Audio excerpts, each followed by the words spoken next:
Me vas a acompañar a revisar una mochila que me acaba de llegar, que está francamente guapísima y me acaba de llegar hace un rato, la abrí, empecé a hacerle las revisiones porque necesito una mochila para la montaña, que este invierno se vienen cosas. La marca de la mochila, para los que os preguntéis, la marca es esta.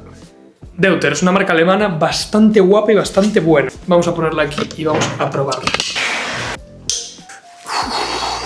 Bastante cómoda. Me gusta sobre todo que mantenga bien la separación de la espalda con la parte de arriba de la mochila, que siempre me da con la cabeza, y yo, que siempre voy con un sombrero de cowboy guapísimo, que esto esté muy pegado, me está todo el rato tocando con el sombrero. Otra cosa que me mola mazo de la mochila, aparte de los materiales y tal, que ya estuve chequeando con ChatGPT para que me ayudara a ver si era una mochila adecuada, es el color. El color está guapísimo.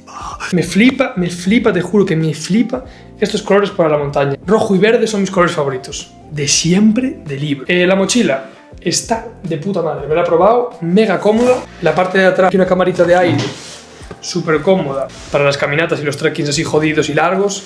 Me va a venir de puta madre. De momento estoy contento. Me gusta, pero hay que hacer la prueba de fuego, que es añadirle los motherfucking accesorios. Buah, me encanta. Es una verdadera mochila de exploración. Atención, aquí tenemos próxima mochila Tomás O'Mill 2026. ¡Pum! ¡Madre mía! ¡Qué guapa! Me encanta. Auténtico montañero, qué barbaridad. ¿Cómo me está saliendo todo hoy? Sí, señor. Así da gusto. Ready para la próxima aventura en la montaña.